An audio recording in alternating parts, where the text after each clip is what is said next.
the Sly Guy. Hello and welcome to the Sly Guy podcast. And for those of you guys listening on the usual audio format, you're probably going, this is a little bit crisper. This seems a little bit cleaner. What's going on? Yes, finally, the Sly Guy podcast has moved to a studio. We are in the studio. We're feeling great. Our audio quality is up. And there is now a video podcast as well. Now, a lot of people have been messaging me over time saying, Dave, when are you going to move the podcast from solely audio to video? And those people, I would say, are perverts. Why do you want to watch me instead of just listening to me? Why is my subtle voice just not enough? Why do people think they need to look at me? I don't know. What are they doing? Why do people want to? Who knows? You know, in my opinion, I think it's good enough to just listen to the audio. I'm an audio man. I like to listen to audio podcasts myself.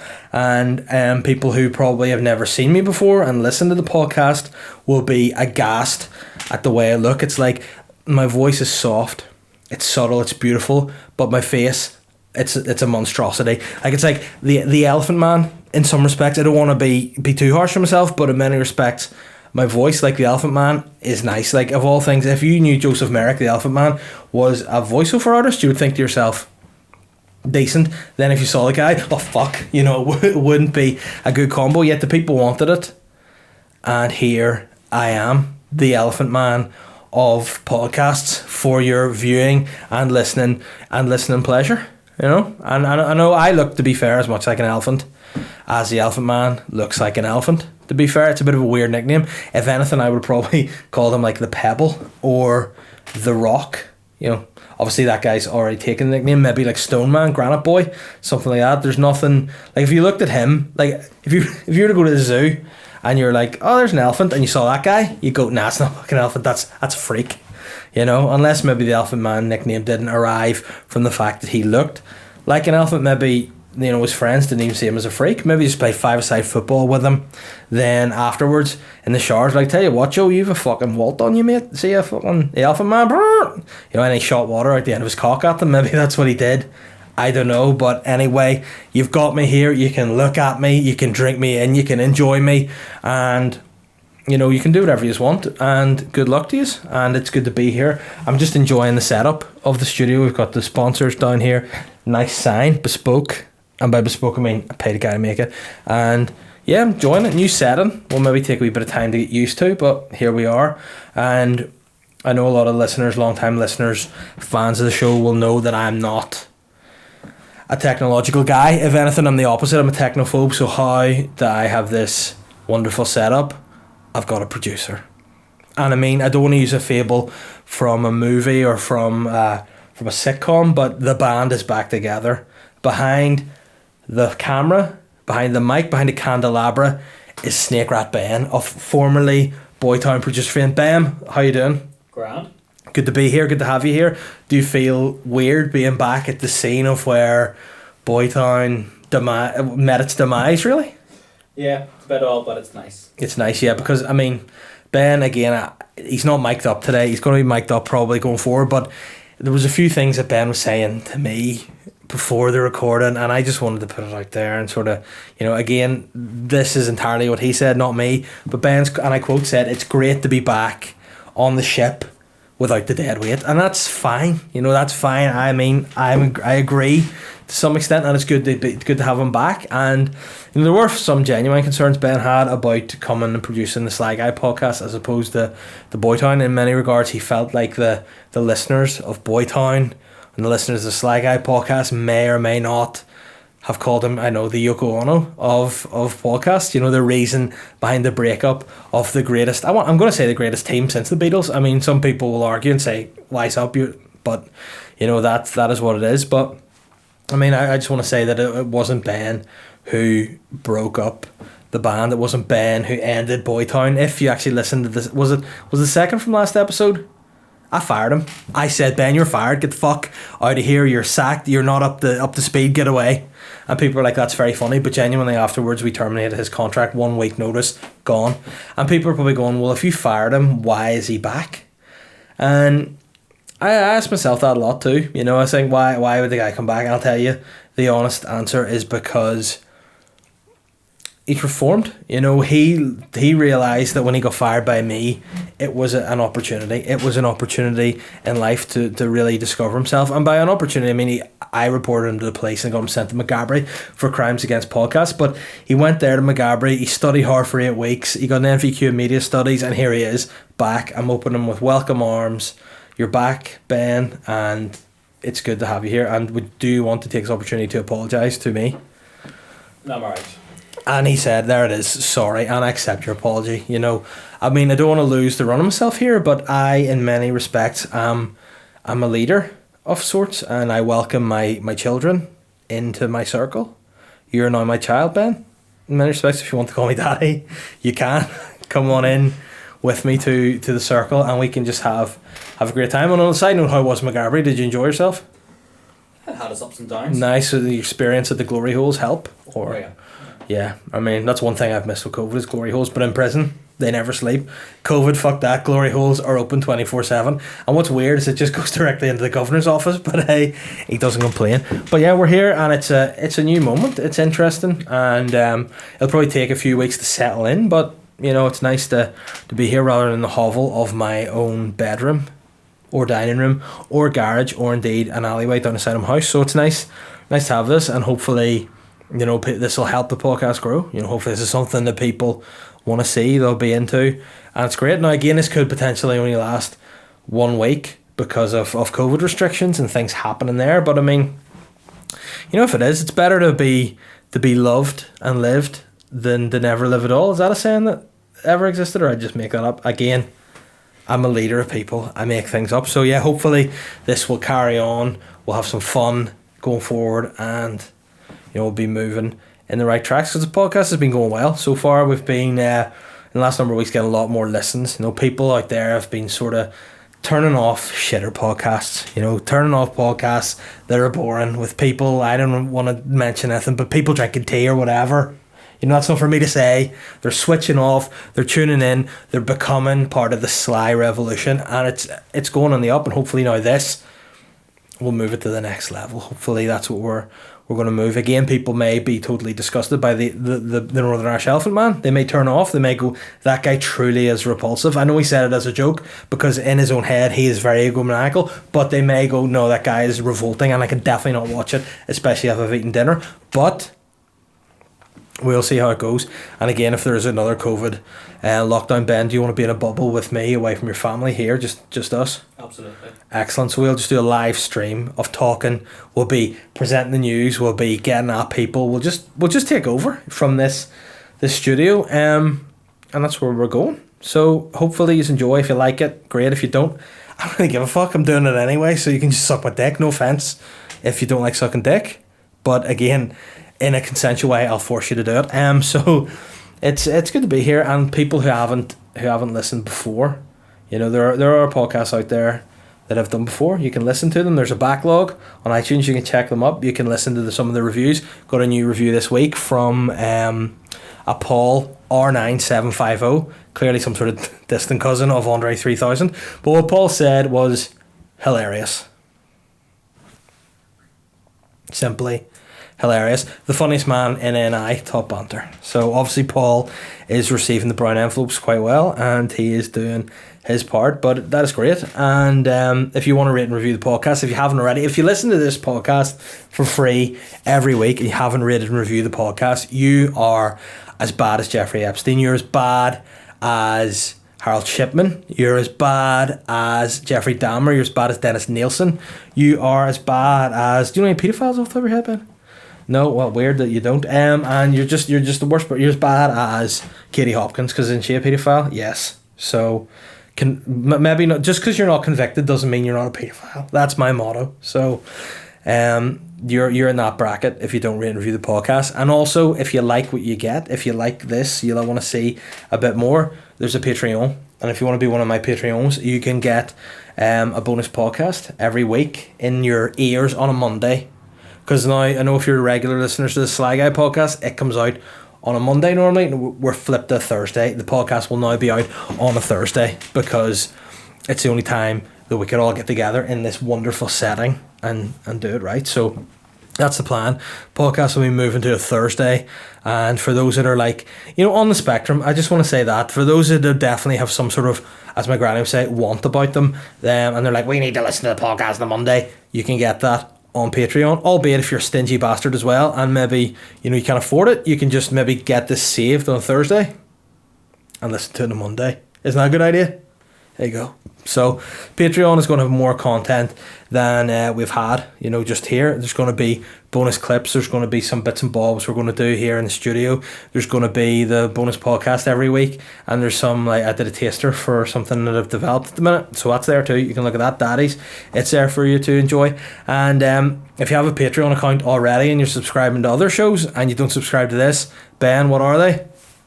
Correct. Nonces. They are nonces. If you don't, you're a nonce. And I mean, that's a movement we're starting. Don't be a nonce. I mean, he tried to say ponce, which is homophobic, so I'm not a homophobic guy. So I said, Ben, you can't use offensive terms like ponce. Flip it, call him a nonce. Don't know why I did that, but you are a nonce if you don't subscribe. So get yourself over to Patreon, Sly Guy Podcast, and I put at the end of it with Dave Elliott because the search engine on Patreon is shit. Because believe it or not, the search engine on Patreon, Ben, is run by nonces. That is it. So you don't want to be in the nonce crew or in the ponce crew. You don't want to do that at all. So if you can't find it, follow my social media, get on that, Dave Elliott Comedy, whatever. And as you can see here, we've got a nice wee layup on the set. We've got a set now. We've got the sponsors right here in front of your eyes. Now, the first sponsor, the guys who produced this little jobby here, Manscaped. Fellas, Manscaped has been working hard in 2020, which has been a tough year for us all. It's been hard for us to stay hygienic. Luckily, our partners at Manscaped have made it easy to turn your bathroom into your own private dong salon. They wrote that. I didn't even write that. Your own private dong salon. Manscaped is on a mission to change the grooming game with their below-the-waist grooming and hygiene project. Of course, I mean by project, I mean product. But see, as you can see here, this is the infamous Lawnmower 3.0. This offers a replaceable ceramic blade with advanced skin safe technology. So if I wanted to now, I could shave my eyebrows off. I don't. But this is guaranteed not to nick your balls. I use this exact one. So like if this was left at a crime scene, my DNA's on it, I'm fucked. If this is also left at a crime scene, Ben's DNA also on it because we share, because Manscaped only sent us the one. But the Lawnmower 3.0 offers a replaceable blade, skin safe technology. It's waterproof as well, so if you want to start shaving, just outside of the shower and decide all of a sudden, hey, I'm ready to get a bit freaky, hop in the shower. It still works for up to 90 minutes. So, if you've turned your bathroom also into a dong salon, it's a dream setup. But what is impressive as well, it's got this little tool on here. Have you seen this before? The light. It's got an LED light for, as they say, it illuminates the grooming area for a closer and more precise trimming. Like, I mean, if you want to get down there and you want to just get right around the root, you want to get right around, you want to get into the taint, into the asshole, you want to get all those hairs. Like, look at your asshole like Sleeping Beauty's palace. Whenever she could put to sleep the witch, put all those thorns around her palace. Imagine Sleeping Beauty as your anus. And they put all the thorns. You take this, you go into the thorns, you get rid of all the thorns, and if you're flexible enough, you can wake Sleeping Beauty, and by that I mean rim your own self. So that is what you can do with the Lawnmower 3.0. And also, they've just released their Shears 2.0 nail kit, which is a perfect add-on to the Lawnmower 3.0 trimmer. Because at the end of the day, you don't want sharp nails and shaved pubes. It's a disaster waiting to happen. The perfect package comes with 2 free gifts and other liquid formulations to complete your ball trimming routine. These formulations are all vegan, cruelty-free, sulfate-free, paraben-free, so your disco stick is in good hands. I know whenever I'm shaving my balls, I think about animals being tortured. It's one of the things I think about when I'm shaving my balls. Sometimes when I'm not even shaving my balls with a razor, if I'm just playing with my balls, sometimes I think about the animals being tortured. And I mean, it makes me feel kind of good, but it's also nice to know that animals are not being killed. You're probably sitting on the couch anyway with your hand down your balls. You might as well be keeping them smelling fresh with a crop preserver, which I don't have with me. It's an anti-chafing ball deodorant designed to defend against below the waist odours.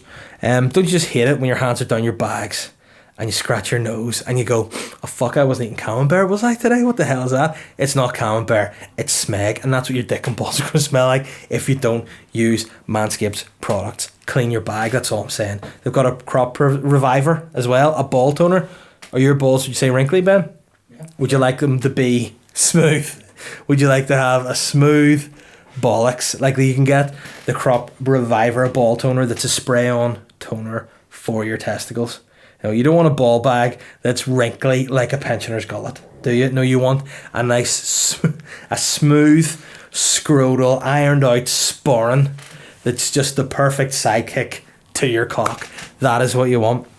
Basically, I'm saying you can get all this package for your 3-piece suite, your minge magnet, your dick and balls, your dad and cousins and uncles, whatever you want to call your privates. It's weird, but that's what I call it. Basically, what I'm saying, love yourself. Get 20% off and free shipping when you use the code Sly Guy, no podcast, just Sly Guy, all caps, at manscaped.com. That's Sly Guy, all caps, at manscaped.com. Love your balls, love your life, love your family, and love your wife. That's not their slogan, I just made that up. And also, Modest Beer is brought to you. Modest Beer brings you this podcast. The Sly Guy podcast is brought to you by these guys. I made that mistake because I don't know what I'm doing. But they are an independent brewery selling small craft beers for discerning drinkers. Brewed right here where the studio is in Hollywood. And Modest are on a journey with one clear goal in mind: to get you blocked. No, it's to bring exceptional beers to an already thriving craft beer market. Modest are not here to revolutionise the craft beer movement, but just to simply add to it with a brand that's joyous, responsible, and honest. If you can know more, visit Modest Beer at www.modestbeer.co.uk, or what you can do is go on Instagram and type in @ModestBeer. You go on Twitter @ModestBeer. Go on Facebook @ModestBeer. And you can get these delicious beer. I actually had this sexy guy last night, this wee Scotch number. It's called the Bruce NZPA. And I'll tell you what, very sexy. I drank one of those last night, and then went and shaved my balls. I mean, what a combo that was.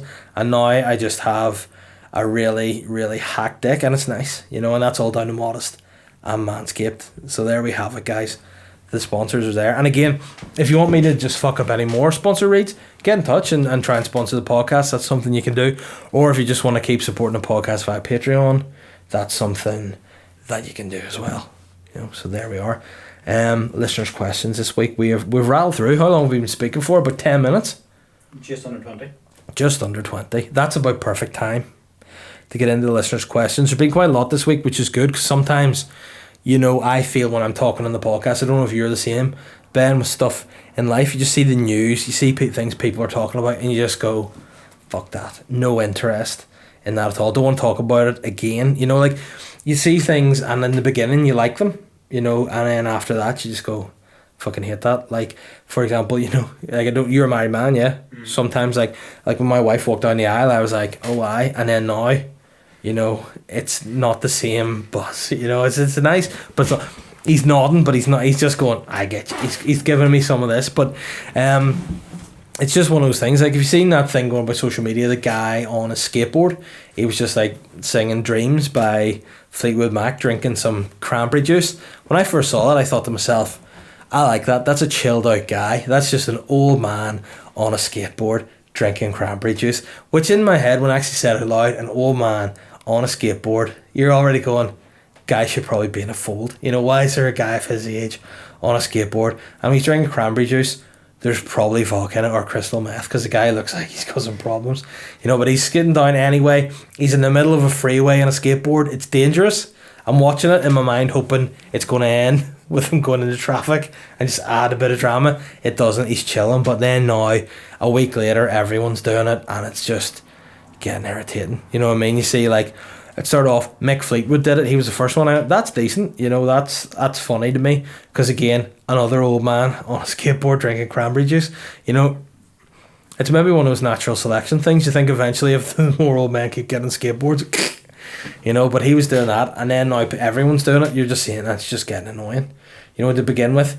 And like, I feel like that's in many respects what I feel like about like the news and about like coronavirus and people talking about masks and Stephen Nolan, and everyone's like, oh, Stephen Nolan's a bastard, and it's like, Nolly knows what he's at. Like, Nolly's the man who gets the numbers and he gets the cash. Like, everyone's kicking off being that bastard's getting extra fucking 39 grand a year. And it's like, yeah, because he gets the numbers, because you're arguing about him on the Belfast Telegraph Facebook page. You're arguing about him, going, see, you're fucking. And anytime you type Nolan in, big man gets trending. And seeing the big man gets trending, you know what that means? He's rolling on cash. And you see when Nolan's on cash, you know what that means? Drinks. You know, he's drinking. It could be other things. He gets drinks. He gets. Does he maybe drink? I don't know. He maybe just I know. I guess like he could use, like, you know, some sort of. I was going to say something that starts with an H and ends in. That's entirely slanderous, and I know that's not the case. So maybe I'll just flip it, and I'll go with maybe he just uses, like, you know. Again, I was going to say probably a wrong choice. Why can't I think of any other sweet? Like a lemsip, you know, maybe he just does that. You know, maybe you need to edit this out, Ben. Maybe, I think, because I could get myself in trouble, because I know Stephen is a man who likes to shut down people. You know, he likes to slander. So again, bleep all those out and well, it'll be fine. But yeah, everyone's hating on Stephen, and he is just getting money. You know, there's a guy came up and grabbed his bum. Did you see that one? Like, some guy in the street pretend to be a dog and grabbed Stephen Nolan's bum, and he shit himself. But to be fair, he was skulking around the Holy Lands looking to get at people, and I don't even think there was a camera crew with him. I think that's just what Nolan was doing for entertainment on his own. He wasn't being filmed anymore. He was just going after people, going, "Why are you wearing a mask?" And you're like, "Oh, because I'm in my own house, Stephen. Why are you here?" And he's like, "Because I fucking need to film it." And it's like, "There's no crew here." And he's just aggressive, and then that flips back to him maybe being on cocaine, you know. So there we have it. But I think everyone's just getting annoying now. I think for all it takes, pop in, you know, wear a mask, do what you need to do, wash your hands. You know, I know a lot of people here are dirty bastards. A lot of people keep their hands in and around their balls. A lot of people don't use the crop preserver. A lot of people just have dirty balls and minges and arseholes, Ben, you know, that a present company excluded, I hope. But I just think that, like, generally people are getting so fed up with COVID now. They're all like, it's gone from being really serious to everyone's going, it's fake. But, you know, I feel like it's going to get you again. Not get you personally, because you're in good health, but, you know, I think it's going to be a bit of a problem. So hopefully all the listeners will be sensible and not be one of these ones to think the government are doing a conspiracy. Because do you ever see our government? Like, I don't think that our leaders could have the ability to come up with a conspiracy. Either that, or, you know, they can't even come up with basic rules as to how to govern. They can't even come up with rules to actually go to work for a lot of time. So how they can come up with a conspiracy to get us all staying indoors, and what for? I don't know. And then when you look further afield to the UK, Boris Johnson, he doesn't even, he can't even wash his hair. And Trump, he got coronavirus and then was like, I'm having a meeting with people. And it's like, Donald, don't do that. I'm having a meeting with everybody. I'm having a massive rally. People are gonna. I don't even sound like Trump anymore because it's coronavirus. But he just had people out everywhere, spread it. Everyone's got it, and you know, I think it's definitely a thing. But hopefully, you know, people will stop dying. Hopefully people, I mean, I say hopefully people will stop dying. Hopefully people who are sensible will stop dying. Hopefully those who just go out without masks and do whatever they want do die. And that might sound a bit harsh, but, you know, again, it's one of those things, you can only have an opinion in today's world. You know, a lot of people like to voice and force their opinions on things, and I'm not one of those guys, but what I do like to do is just say that I do hope, you know, people who disagree with me do perish. And that's maybe to be interpreted how you wish, but that's just how I feel. And hopefully, you know, the listeners don't deserve to perish. Maybe that's a segment we could have. Just each week I'll go through people that I think need to perish. First question, Daniel McTurnan said, good morning, David. Congrats on the Bambino. It's my child daughter is now 3 weeks old and is actually just going off to uni, which is nice. Again, she will be wearing her mask, and Godspeed. What is your maximum squat?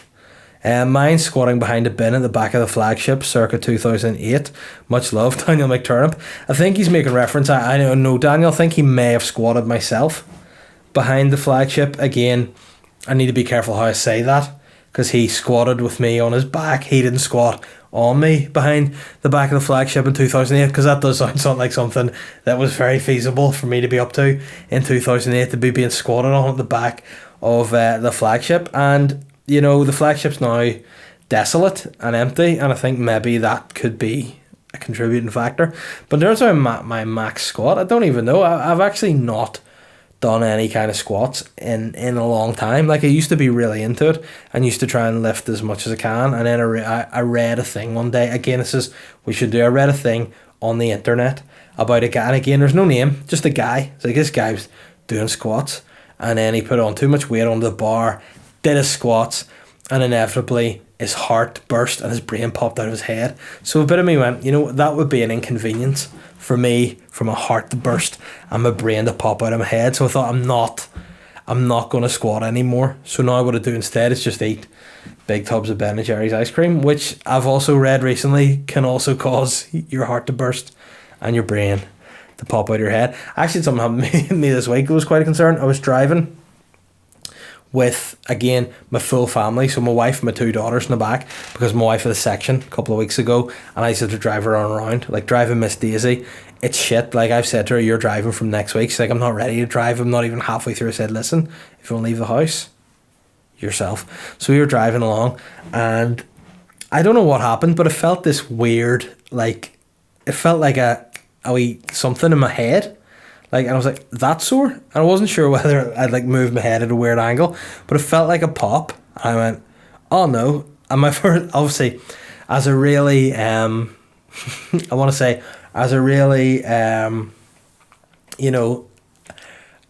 somebody who really panics, I was going to say as a cool guy, but no, as somebody that really panics, I instantly thought, I'm having a stroke. I just was driving along and thought, I'm having a stroke. So the first thing I did was this. I lifted my arms and wiggled my fingers. I'm like, okay, there's not a stroke. But then I looked in the mirror. My face was still just sitting there normally. It wasn't even, it was normal. And I thought, that's okay. Drove on a little bit more.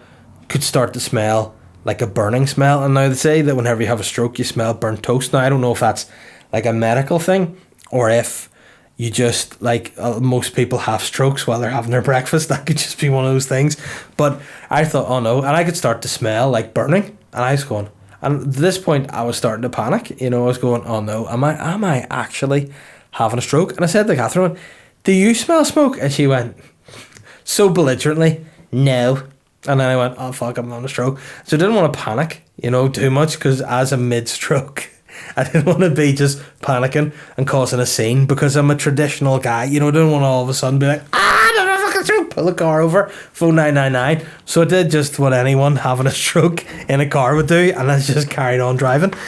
And then as I went around the corner, I couldn't smell the burning anymore, and I was like, oh no, I'm better, it's fine, there's no stroke. Kept driving, the burning smell came back. I'm like, oh no, fuck, I'm having a second stroke.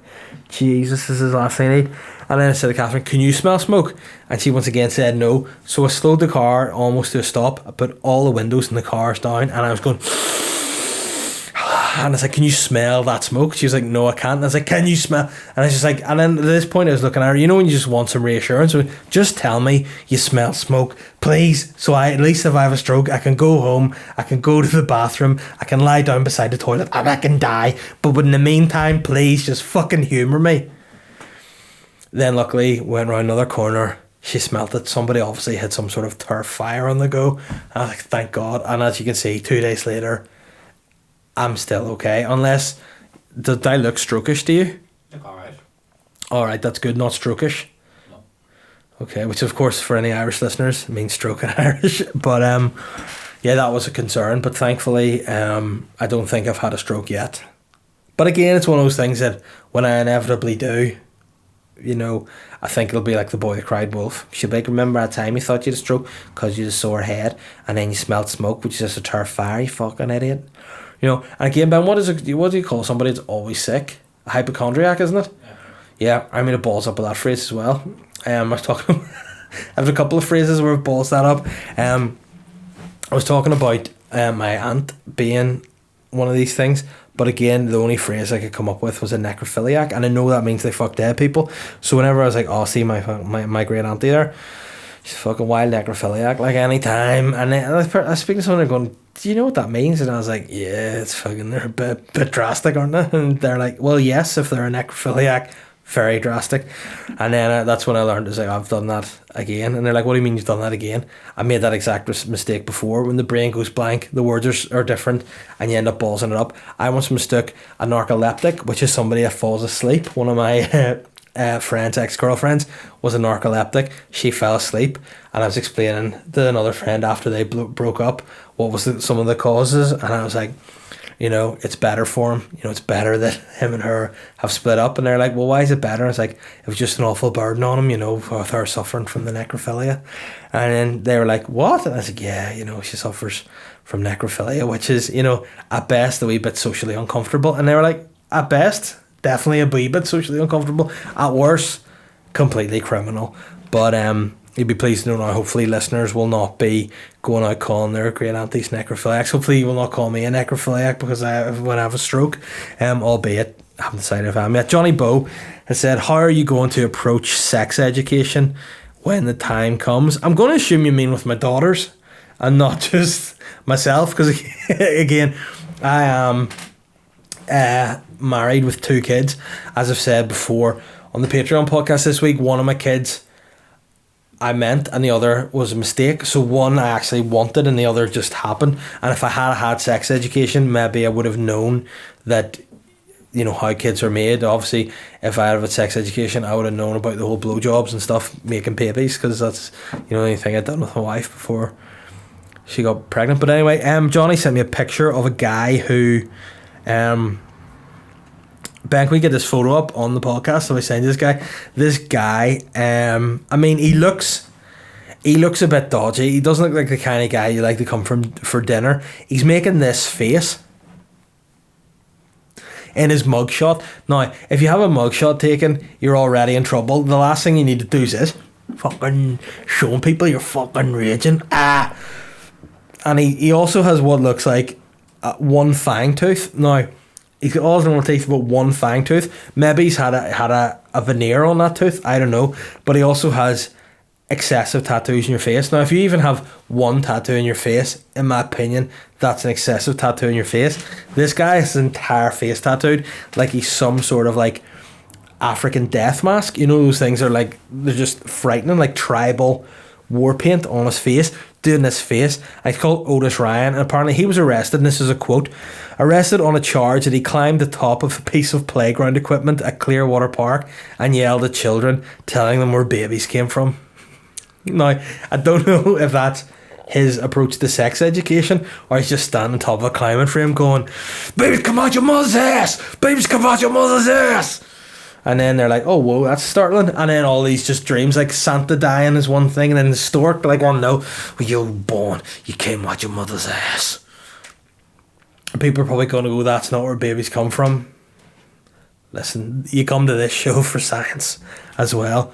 Technically, where babies come from is your mother's ass. And you learn something new in this every week. But I mean, I like Otis's style. I mean, I don't like his style because he got tattoos all over his face. He speaks like this. He says, babies come out your ass. But yeah, I mean, it's definitely something you shouldn't do. But in terms of my sex education, what I'm going to do as a parent is I'm going to say to my daughters that I don't know what happens because you are girls. You are females and your mum's a female, so she'll have to explain that to you because I know it's different sex education for boys and girls. And then if they're going to go, but daddy, do you not know? I'm going to go, case closed. And then I'm just going to put my hand on the side of their face and just force them out of my life of vision until they leave and never mention the word sex ever to me again, because I don't want to ever imagine my daughters ever doing that. Ugh, gross. John Joe Flood, yo Dave, just finished season 2 of The Boys on Amazon Prime. Have you had a watch of it yet? The original writer is from the Gold Coast of Hollywood, County Down. I actually haven't. I actually just started watching. Ben, do you ever do this where you have like, you just have access to things you don't realise you have access to? No. Like, okay, like, I mean, it sounds like I have access to, the scrolls of Egypt. No, but like I have access to Amazon Prime, but I didn't know I had access to Amazon Prime. I just had it, and it's just on my computer or on my TV. And I was like, I wonder if I go into this, and it just full had an Amazon Prime account, which I'm probably paying for and I had no idea.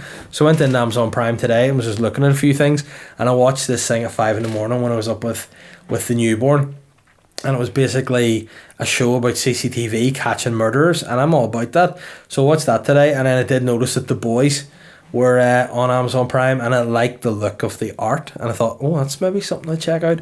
But I didn't know that it was written by someone from Hollywood, which will now obviously make me want to check that out. But at the same time, you know, if you say it's good, if you've done season 2, obviously it must be decent. But maybe I will have a look at that, and I will get back to you, but I haven't as yet. Keithy Mack has said, what's the best Halloween costume that you've ever worn out?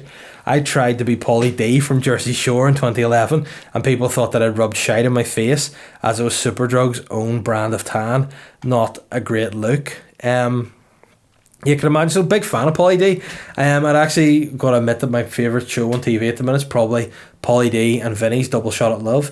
If anyone watches that, you're in for a treat. If you don't, you know, again, probably a nonce. But in terms of Halloween, I used to love Halloween.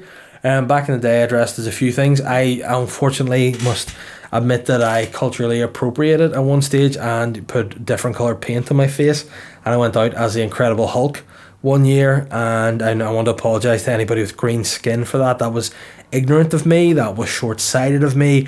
I probably should have been arrested. Thankfully at the time I wasn't, and that was probably one of my favourite outfits. Unfortunately that night, I was young, free and single. You know, I was enjoying my time as a young, free and single man, but I was trying to you know, try my luck with a couple of ladies, and unfortunately for me, I forgot that whenever you like were to kiss somebody with full green paint on, the green paint transfers onto them, and unfortunately for me, that transferred on 2 different people in the beach club that night. They came at each other and then came at me, and it didn't end well, let's just say.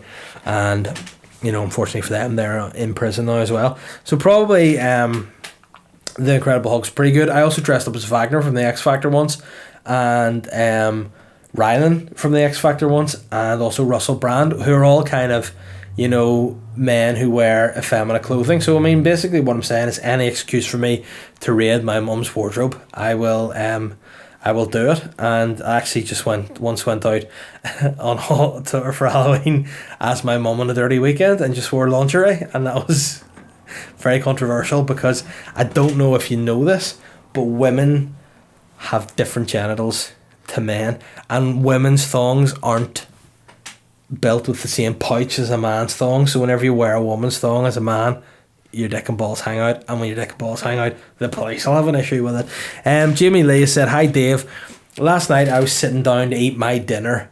I grabbed the remote control to turn on the TV and dropped it straight into my curry. Not sweet.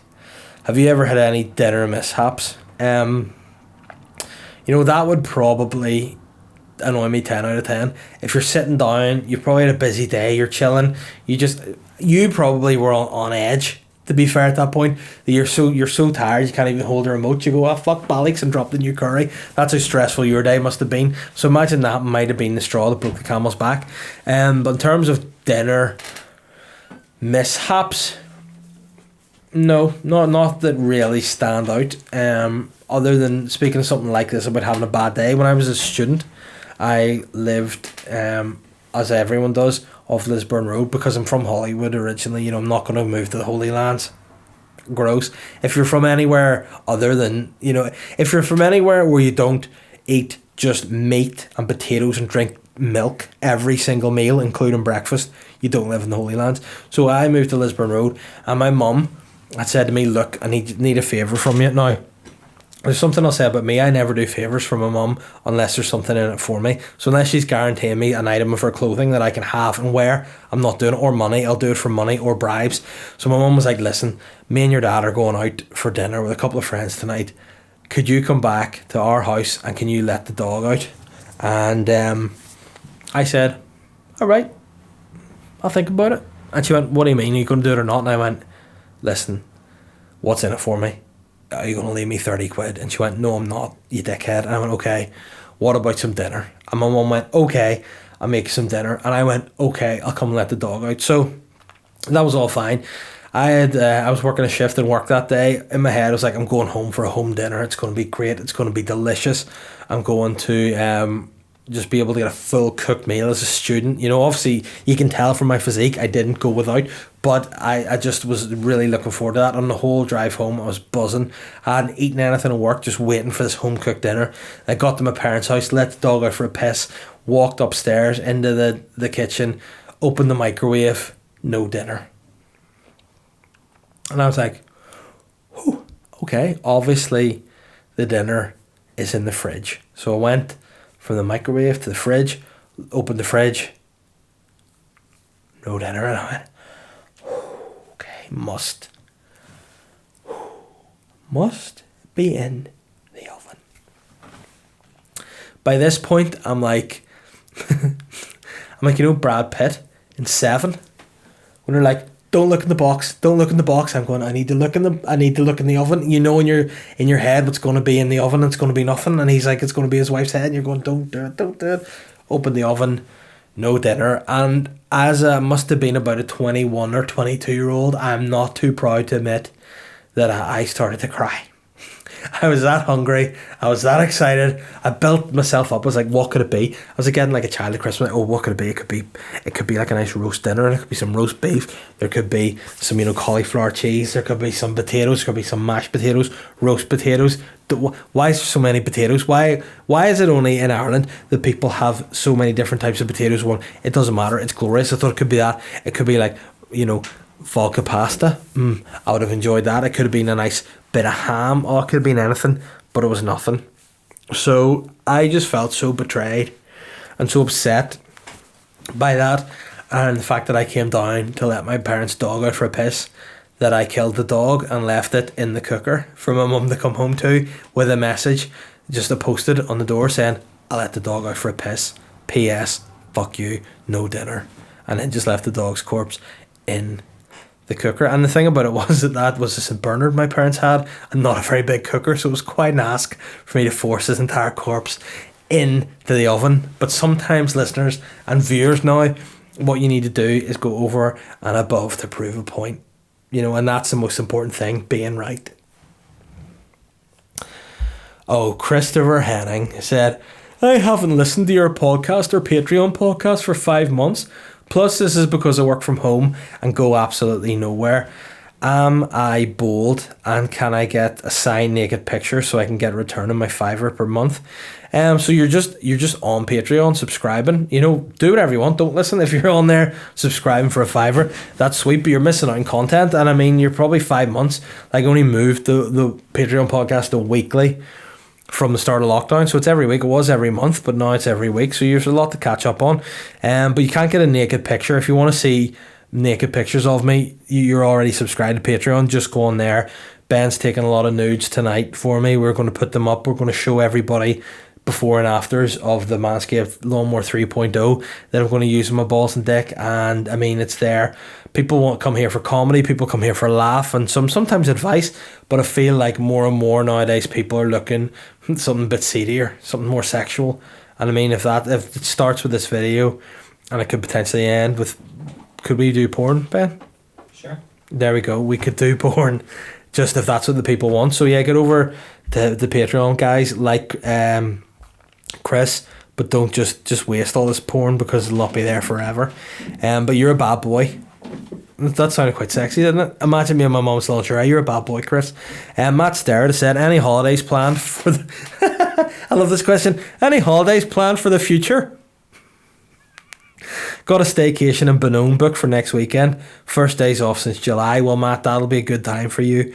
I'm going to hazard to say that yes, I plan to go on holiday at some stage in the future. I don't know where or when that'll be, but at some stage I do have plans for that. I was supposed to go to Donegal about a month ago, but then the mother-in-law got my wife's ear and was like, oh, what if you have this baby? What if there's any problems? And it's going to be born in Donegal. It'll be a Fenian Free State bastard. No, she didn't say that. She just said, what if there's a problem? You're so far away from the hospital. You can't. What happens if there's any issue? She went, I don't want to go. And I was like, when you point that out, definitely don't let you know. But then I thought, at the end of the day, because of Good Friday Agreement, you could be either, But so she just vetoed that. And then I had to go, because again, the only thing was I had an Airbnb, and I don't know if anyone else finds this, but when I'm on Airbnb, I don't like to just stay with somebody. I like to get a new friend. I like to get a new friend for life, and I messaged those people, and I was like, this guy, I think he was called, it was an older man's name, Derek. That's called, like, Derek, I'm looking forward to coming to stay with you, Derek. And he wrote back saying, thank you, Dave. I look forward to meeting you and your family. And rather than just going, that's okay, that's fine, I wrote back, said, Derek, I'm also keen to meet you and your family. And Derek wrote back saying, thanks, Dave. And I said, Derek, these are the dates we're going to arrive. If we're not here at the time you expect us, would you recommend us go anywhere to kill a bit of time? To which Derek came back saying, all these pubs in Donegal. I got excited. Then I was like, Derek, it would be nice if you were to come to the pub with me, and maybe I can meet your family. And I realised each time I just kept talking about meeting his family, and it just got a bit weird. Then eventually I had to cancel going. So I was just talking about being so keen to meet his family. Then I had to be like, my family don't want to come anymore, Derek. I'm sorry. I still want to meet your family. Could we maybe Zoom? Could you and me and your whole family Zoom, and my pregnant wife can just like stand in the corner and hopefully apologise for ruining our family holidays. So that was the last holiday we had planned. I don't really know where we're going to go. Do you have anything planned, Ben, or are you... Probably Donegal at some stage. Donegal. Do you want to hook up? I know a guy, it's very friendly, and I'd be keen for you to meet his whole family as well if it's possible. But yeah, I definitely think that in the future I'll plan once again to go on holiday. That being said, with any luck, we'll get another lockdown. Coronavirus will get us all. We'll all die. Feeling that there'll be a world war with China. We'll be all recruited. And listen, maybe we'll never get on holidays again. Maybe the world is ending. Who knows? Nathan Concelia has said, hi Dave, apologies if I seemed rude the other day. Now, bit of backstory to this and a wee bit of context. I went into Asda to do a bit of shopping, and who did I see in Asda wearing all safety gear? Correct, it's Nathan Concelia, the man himself. Now, anytime I see Nathan Concelia before, it's been a treat. It's been a pleasure. A lot of times I feel in my heart that I should have hugged him and embraced him. Obviously in these COVID times, it's something you can't do. But this time I said, all right, mate. And he was like, yeah. And I just looked at him like, oh, is that the way you're going? Like, like when you bump into an ex and you try to be civil, and they're like, oh, you bastard, you're a fucking whore that put that green paint to me in the beach club, you bastard. But he just didn't look happy. But I like you're apologising if you seemed rude the other day. Well, yes, you did seem rude. I was being harangued from mates, but it was good to say hello anyway. That's okay. Again, what I want from you is a more positive attitude going forward. I mean, a lot of people do get very excited when they get to meet somebody like me. A lot of people do ask for selfies, photos, hugs, kisses. If they do that nowadays, I do simply punch them, then report them to police for breaching social distancing. But I just don't want to see a smile on your face, Nathan, And anyway, it's my birthday on Friday, and I'd like you to know that, do you like surprise parties, or do you prefer to have something arranged to look forward to? Well, first and foremost, apology accepted. Was good to see you. Next time I want a smile, mister. Alright. This time, do I prefer surprise parties or something arranged? I've had a bit of both. I kind of prefer surprise parties because you're never expecting it, and then when it hits, it's nice and you're all humbled. But I feel like at my age, arranging a party is very indulgent.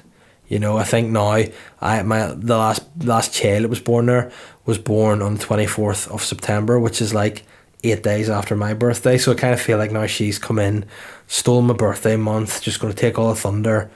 Just fuck her, Lewis said, hi Dave / daddy cum slut. I mean, how did you get hacked access to my computer to know that that's my online username? My mate wears a tin hat and thinks that he has all the relevant information to make a prediction that World War III is going to begin in March 2021 precisely. Well, I mean, if it's just March 2021, it's not precise. Give a date, Mr. fucking tinfoil. What the worst offensive nickname. Hey, Mr. Tinfoil, come on, be a bit more precise. Obviously, the world is a shambles at the minute, and things are looking pretty grim. But can you give your thoughts and possibly some scenarios of the easily offended online and not so come generation now who are going to fight in a world war? You know what? I think a world war now would be... You know the old saying, sticks and stones will break my bones, but words will never hurt me. Sticks and stones don't matter anymore. Words. That's what you're just gonna have people in the front line going, "You're a female," and I'd be like, "No, I'm not gender conforming." You know, stuff like that. Just saying things. You know, I'll be there as a feminist, defending everybody, just trying to, you know, but again, I'll lull people in. I will get my septum pierced. I will dye my hair blue. I will wear 3/4 length trousers and a baggy shirt, and I'll be like, "Hey man," I'll lure people in. Then what we'll do is just fucking shoot them in the head. That's what you need to do. You need to use sly tactics in this world war. And now these guys are going to be using drones. They're going to be shooting people from distance. There's not going to be arm-to-arm combat. I want to be like Rambo. I'm going to get, you know, I want to be like that guy who was just running around Belfast the other day, just fucking knifing people. That's what I'm going to be like in the World War III. But I do worry that if there is a World War III, the woke generation will not do too well. Even I, as a technical millennial, do not feel like I am a millennial. Also, Lewis wants to know my response to his idea, to which is that the next world war should just be all the millennials logging on to PlayStations and Xbox, picking a side in Call of Duty. Everyone has one life, and when you die, you still get to spectate. It would be great entertainment. No one dies in real life because dying is sly. And what would be the present for the last person who wins a world war? No, I think people need to actually go out and fight each other. I think what they should do is ban all weapons. They should ban everything and just have hand-to-hand combat and just like let people have digging matches with no weapons. They can create weapons themselves out of like stuff they find and that's it. But I would say that people have to die in war. People have to die anyway. The world's overpopulated. You know, we should start culling people. You know, controversial view, but hey, each to their own. And the last question is, Helen has said, what's the first thing you would buy or do if you won the lottery? I'd buy a big machete and just go into arm-to-arm combat with people with no weapons, just cut them. That was No, I think if I won the lottery, the first thing I would buy, I don't know. I was going to say, like, I was thinking automatically, I thought new teeth, but I like my gap teeth. But I think at the minute I've got a tooth out here. I'm going to have another tooth out here, so I might just going to be implanting. And then I'd probably buy myself some nice new shoes and bubble. I'd buy a bath. I'd buy a nice freestyle bath and some bubble bath, just matey would do. And that's what I would do. And I'd just relax. And then I would just slowly, you know, I would drink 2 litres of Goldschlager and just submerge myself in the water until I slept forever. That's how I would end it, and that's how I'm going to end this podcast, guys. It was interesting for me. It was a wee bit. I think it took me a wee while getting used to the scenario, but hopefully you liked it. Hopefully, you know, going forward when we're a bit more comfortable with it, we'll settle in. I can be as obnoxious as I normally am. And again, thanks once again to Manscaped and the Modest for sponsoring the podcast. Thanks again to the returning Snake Rat Ben for coming back and producing the podcast. And again, obviously, thanks to all you guys that listen. If you like it, obviously, rate and review on iTunes, 5 stars or nothing else, so you'll be kaput. And then also, if you want to get more bonus content, there will be more coming now that we're working together. Get yourself over to Patreon and subscribe. You get a bonus podcast every week, plus there'll be other bits and bobs. So check that out, and I'll see you again next week. Bye-bye. I'm the Sly Guy.